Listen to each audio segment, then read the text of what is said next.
ओम श्री गणेशाय नमः। ओम श्री परमात्मने नमः। श्री गर्ग संहिता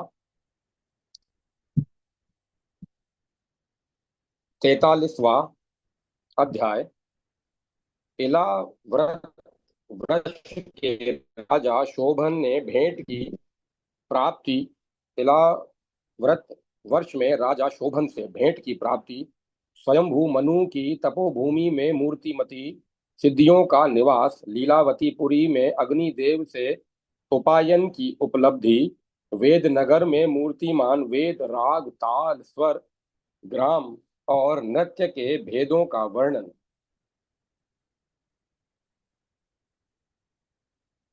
श्री नारद जी कहते हैं, राजन, इस प्रकार भद्राश्रव वर्ष पर विजय पाकर श्री यादवेश्वर हरि यादव सैनिकों के साथ इलाव्रत वर्ष को गए। मिथिलेश्वर इलाव्रत वर्ष वर्ष में ही रत्न में शिखरों से सुशोभित देवताओं का निवास स्थान।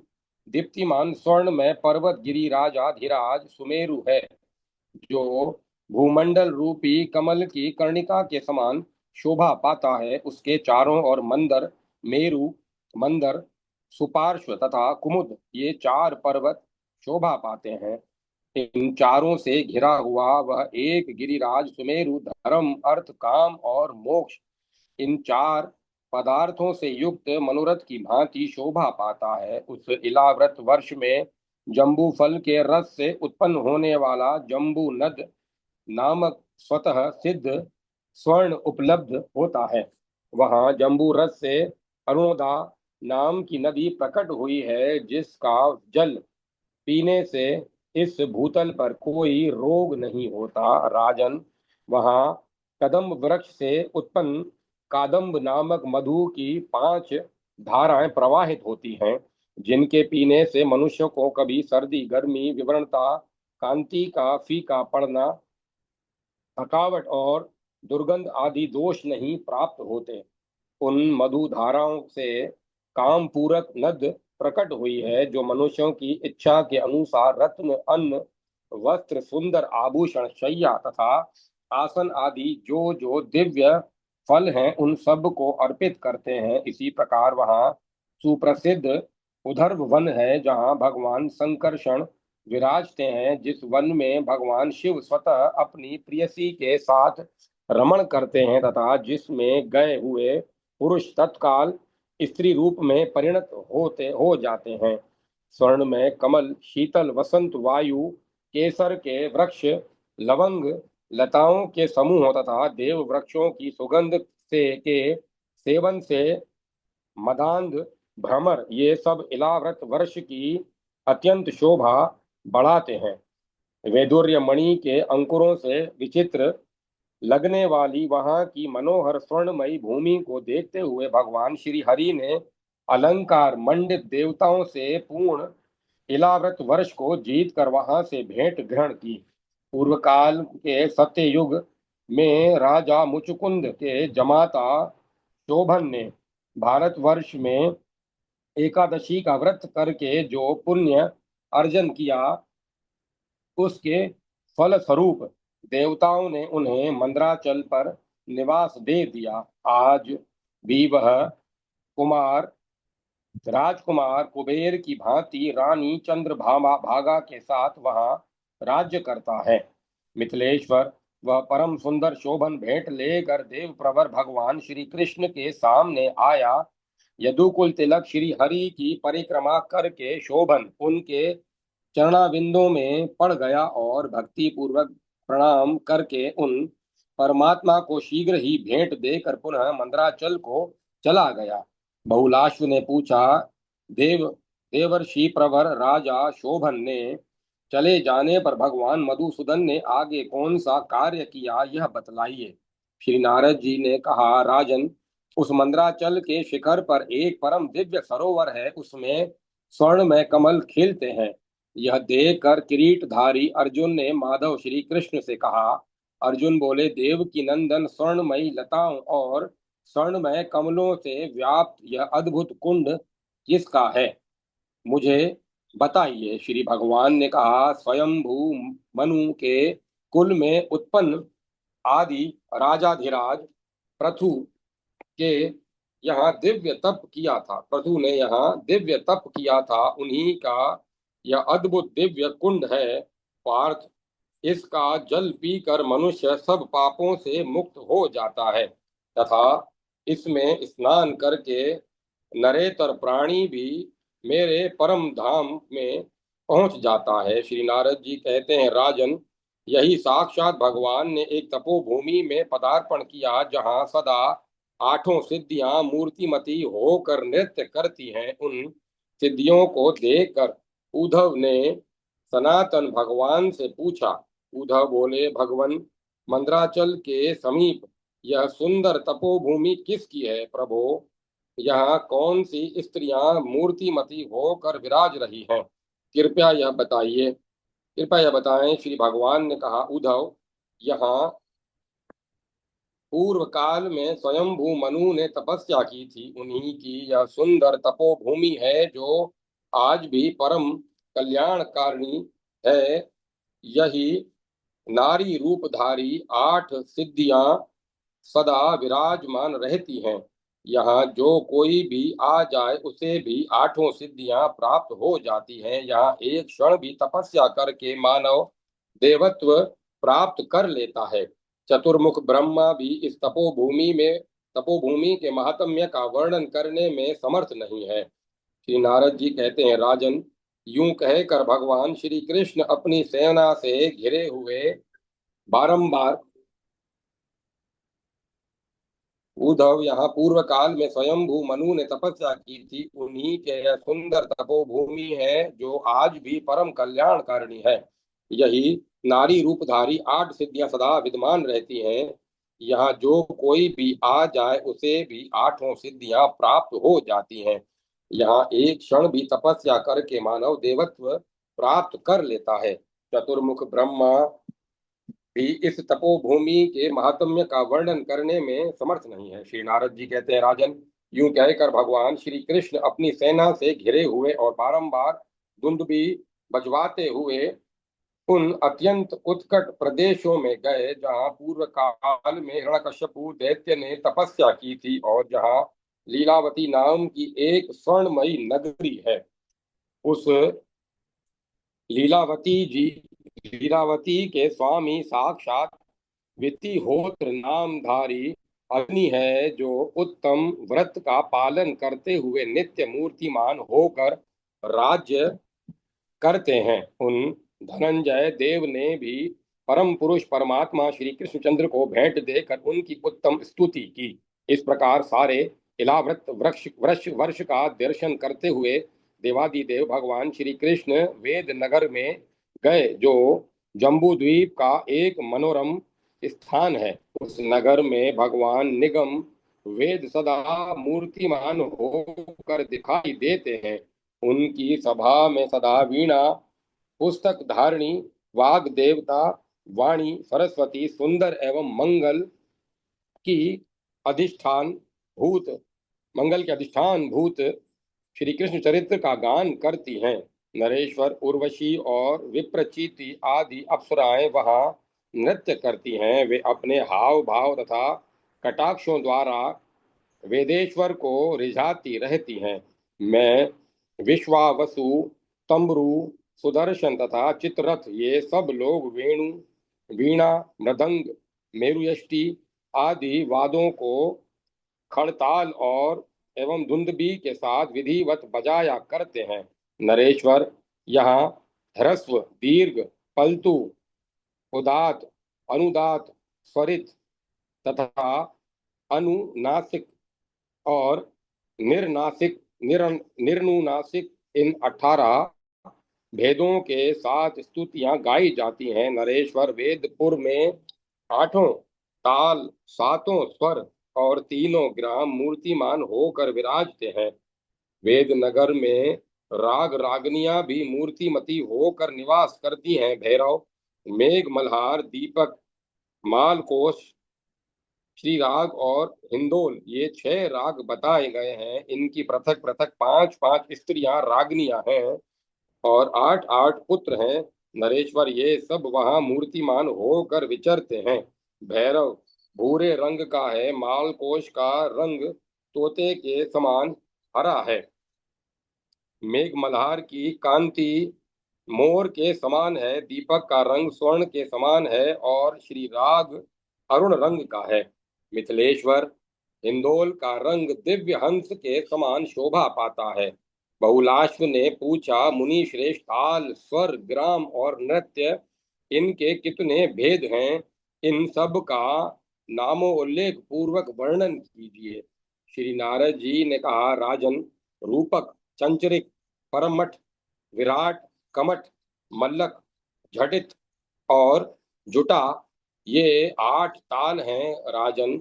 निषाद, ऋषभ, गांधार, षडज, मध्यम, द्वैत तथा पंचम, ये 7 स्वर कहे गए हैं।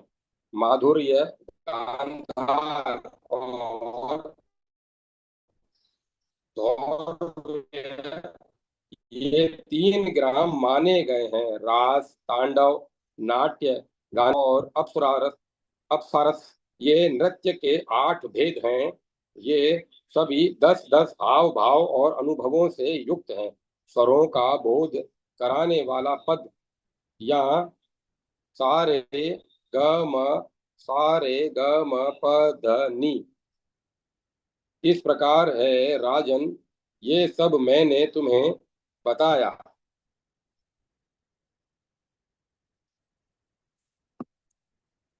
अब और क्या सुनना चाहते हो?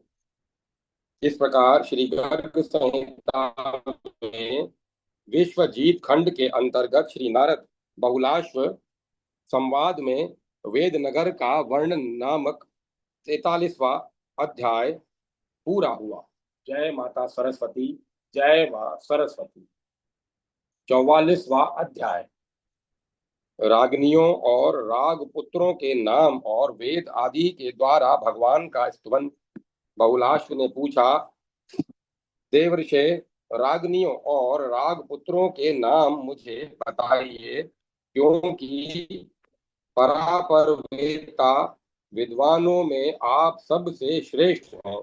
श्री नारद जी ने कहा, राजन, काल भेद, देश भेद और स्वर मिश्रित क्रिया के भेद से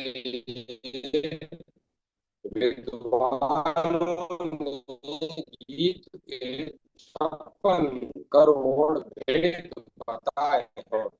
नरप्रेश्वर, इन सब के अंतर्भेद तो अनंत हैं। आनंद स्वरूप जो शब्द ब्रह्म में श्री हरि हैं, उन्हीं को तुम राग समझो। इसीलिए भूतल हैं, उन्हीं का मैं तुम्हारे सामने वर्णन करूंगा। आवती और आगरी, ये भैरव राग की 5 रागनियां बतलाई गई हैं।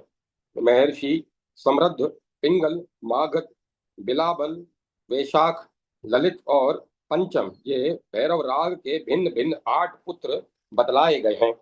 मिथिलेश्वर, चित्रा, जय, जयंती, विचित्रा, वज्र मल्लारी, अंधा अंधकारी, ये मेघमला राग की 5 मनोहारिणी रागनियां कही गई हैं।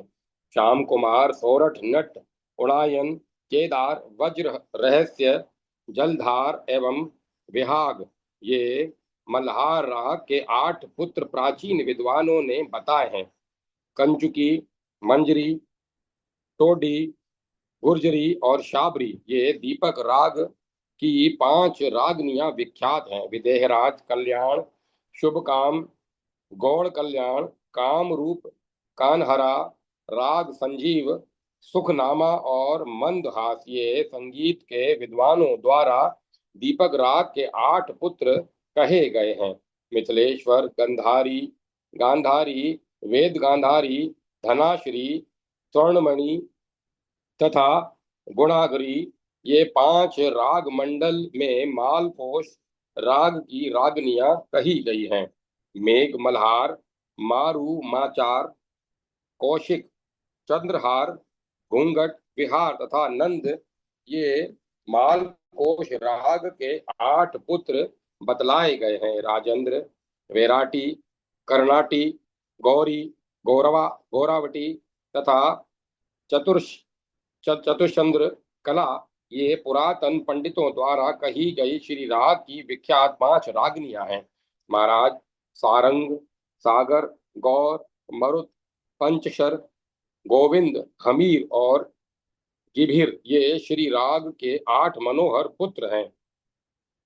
वसंती, परजा, हेरी, तेलंगी और सुंदरी ये हिंदोल राग की 5 रागनियां प्रसिद्ध हैं। मिथिलेंद्र, मंगल, वसंत, विनोद, कुमुद, विहित, विभास, स्वर तथा मंडल विद्वानों द्वारा ये 8 हिंदोल राग के पुत्र कहे गए हैं। इस प्रकार राग मंडल के पृथक पृथक भेद बताए गए हैं। मिथिलेश्वर, यह राग रूप जो शास्त्र है उसे वेदराज का विहार विहार स्थल समझो।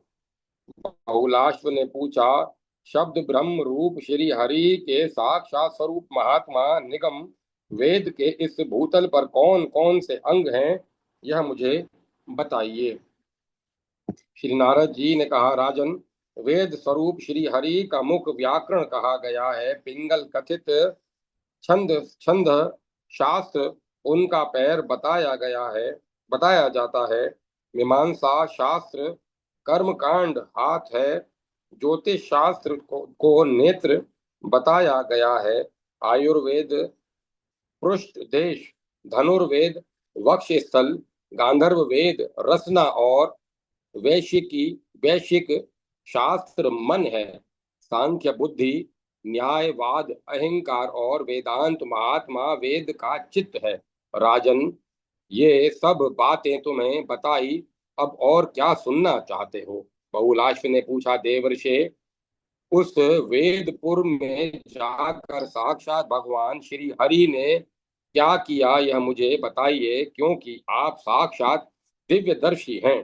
श्री नारद जी ने कहा, राजन, यादवेश्वर श्री कृष्ण जब वेदपुर में आए तब निगम वेद भी सरस्वती के साथ भेंट लेकर आए। गंधर्व, अप्सरा, ग्राम, ताल, स्वर तथा भेदों सहित राग भी उनके साथ थे। उन्होंने हाथ जोड़कर भगवान को प्रणाम किया। देवताओं के भी देवता साक्षात भगवान जनार्दन वेद पर प्रसन्न हो समस्त यादवों के समक्ष उनसे बोले। श्री भगवान ने कहा, निगम, तुम्हारे मन में जो इच्छा हो उसके अनुसार कोई वर मांगो। मेरे प्रसन्न होने पर तीनों लोकों में भक्तों के लिए कौन सी वस्तु दुर्लभ है? वेद बोले, देव परमेश्वर, यदि आप प्रसन्न हैं तो यहाँ मेरे जो ये उत्तम पार्षद हैं उन सबको अपने दिव्य रूप का दर्शन कराइए। अत्यंत में आपका जो स्वरूप है तथा वृंदावन में और वहाँ के रास मंडल में आपका जो रूप प्रकट होता है उसी का ये सब लोग दर्शन करना चाहते हैं। श्री नारद जी कहते हैं, मिथिलेश्वर, वेद का कथन सुनकर साक्षात परिपूर्णतम भगवान श्री कृष्ण ने श्री राधा के साथ अपने परम दिव्य रूप का उन्हें दर्शन कराया। उस अनुपम सुंदर रूप को देखकर सब लोग मूर्छित हो गए। अपना शरीर और तथा सुख भुलाकर वे सभी सात्विक भावों से पूरित हो गए। राजन, उस समय अत्यंत हर्ष से उत्फुल्ल हो वे वादों के मधुर शब्दों के साथ सत्पुरुषों के देखते देखते भगवान के समक्ष नाचने और गान करने लगे। मिथिलेश्वर मिथिलेश्वर भगवान का माधुर्य में अद्भुत रूप जैसा सुना गया था वैसा ही देखा गया और उसी प्रकार वेद आदि ने उसका नीचे दिए शब्दों में वर्णन किया। वेद ने कहा, देव, आप सतव स्वरूप ज्ञान मात्र सत असत से परे व्यापक सनातन प्रशांत रूप विभवात्मक सम महत प्रकाश रूप परम दुर्गम परात्पर तथा अपने धाम चिन्मय प्रकाश द्वारा भ्रम एवं अज्ञान के अंधकार को निरस्त करने वाले ब्रह्म हैं। आपको मैं प्रणाम करता हूँ। सरस्वती बोली, भगवान, योगी लोग आपको परम ज्योति स्वरूप जानते हैं। वही भक्तजन आपको चिन्मय विग्रह से युक्त बताते हैं। इस समय जो आपके चरणाविंदो विंद युगल देखे गए हैं वे समस्त ज्योतियों के अधीश्वर हैं। वे सदा मेरे लिए कल्याणकारी हों। गंधर्व बोले, प्रभो, श्याम और गौर तेज के रूप में अपने ही प्रकाश से प्रकाशित जो आपका तेजोमय स्वरूप है, वह अपने वह आपने अपनी इच्छा से प्रकट किया है। उन्हीं युगल धामों स्वरूपों से आप नित्य उसी प्रकार परिपूर्णतया विराजित रहते हैं जैसे मेघ श्याम वर्ण तथा बिजली से शोभा पाता है। अप्सराओं अप्सराओं ने कहा, जैसे तमाल स्वर्णमयी लता से मेघ बिंदु माला से तथा जैसे नील गिरिराज सोने की खान से सुशोभित होता है, उसी प्रकार आप आदि पुरुष श्याम सुंदर अपनी प्रियसी श्री राधा रानी के नित्य सहचार्य से शोभा पाते हैं। तीनों ग्राम बोले, जिनके चरणाविंदों के पाठन पावन जिनके चरणाविंदों के पावन पराग को शिव, रमा, लक्ष्मी, ज्ञानी पुरुष तथा देवताओं सहित श्री राधा अपने चित्त में धारण करना चाहती हैं, माधव वे उन चरण कमलों का सदा भजन करो।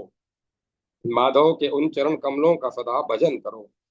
तालों ने कहा, जिनके कारण राजा बलि सत्व स्वरूप होकर प्रतिष्ठित हुए, उन्हीं भगवान को बलि अर्पित करनी चाहिए।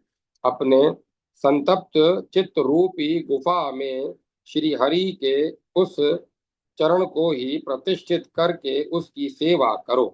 गान लय बोले, संत जन जिनकी शरण लेकर दुख शोक को निकाल फेंकते हैं, श्री राधा माधव के उन दिव्य चरण कमलों को हम सदा हृदय में धारण करें।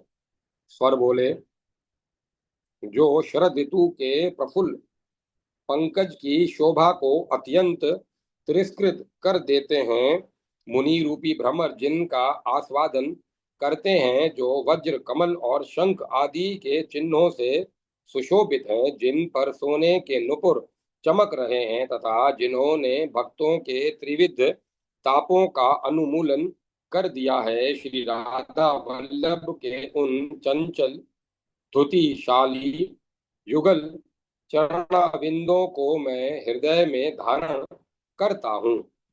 इस प्रकार श्री गर्ग संहिता में विश्वजीत खंड के अंतर्गत श्री नारद बहुलाश्व संवाद नामक 54वां अध्याय पूरा हुआ। जय माता सरस्वती। जय मां सरस्वती। 45वां अध्याय रागनियों तथा राग पुत्रों द्वारा भगवान श्री कृष्ण का स्तुवन और उनका द्वारकापुरी के लिए प्रस्थान। श्री नारद जी कहते हैं, राजन, तदंतर भैरव आदि रागगण भगवान श्री हरि के सामने उपस्थित हुए और रूप के अनुरूप उनके प्रत्येक अवयव का दर्शन करके अत्यंत हर्षित हुए। श्री हरि के विग्रह में जिस जिस अंग पर उनकी पुष्टि दृष्टि पड़ती थी, वहीं वहीं वह ठहर जाती थी। लावण्य विशेष का अनुभव करके वह वहां से हटने में समर्थ नहीं होती थी। भगवान श्री कृष्णचंद्र के उस अत्यंत अद्भुत रूप का दर्शन करके वे भी पृथक पृथक उसका गुणगान करने लगे। भैरव बोला, श्री हरि के दोनों घुटनों का चिंतन करो, जिन्हें सदा अंग में अंक में लेकर कमला अपने करों करों से उनकी सेवा करती है। मेघमल्हार ने कहा, सर्वव्यापी भगवान श्री कृष्ण की दोनों जांघें मानो कदली खंड के सोने के खंभ हैं, तेज से पूर्ण हैं, अनुपम शोभा से संपन्न है तथा पीतांबर से ढकी हुई है। उस वंदनीय उरु युगल का मैं ध्यान करता हूँ। दीपक रात भगवान के कटी भाग से नीचे को संपूर्ण चरण हैं, नीचे जो संपूर्ण चरण हैं वे समस्त सुखों को देने वाले हैं तथा स्वर्ण की सी कांति धारण करते हैं। उन सुप्रसिद्ध चरणों का भजन करो। मालकोश बोला, भगवान श्री हरि की जो कमर है वह केश के समान अत्यंत पतली है और वह मनुष्यों की दृष्टि का मान हर लेती है, अर्थात उस कटी को देखने में दृष्टि कटी को देखने में दृष्टि समर्थ नहीं हो पाती। वह मंद मंद समीर के चलने पर भी अत्यंत कंपित होने या लचकने लगती है। इस प्रकार वह सबके चित्त को हर लेने वाली है। मैं विनम्र मस्तक से उनकी वंदना करता हूँ। श्री राग बोला, राधिका वल्लभ का जो नाभि सरोवर है उसका मैं अपने हृदय में प्रतिदिन ध्यान करता हूँ। वह पुष्कर कुंड के समान शोभा पाता है। त्रिवल्ली रूप लहरों से उसकी मनोहरता बढ़ गई है और वहां की रोम बलि ने कामदेव के क्रीड़ा कानन को तिरस्कृत कर दिया है। हिंदोल राग का उधर में जो त्रिवली की पंक्ति है वह क्या अक्षरों की पंक्ति वर्णमाला है अथवा पीपल के पत्ते पर मोहन माला दिखाई देती है? क्या कमल दल पर कोई शाम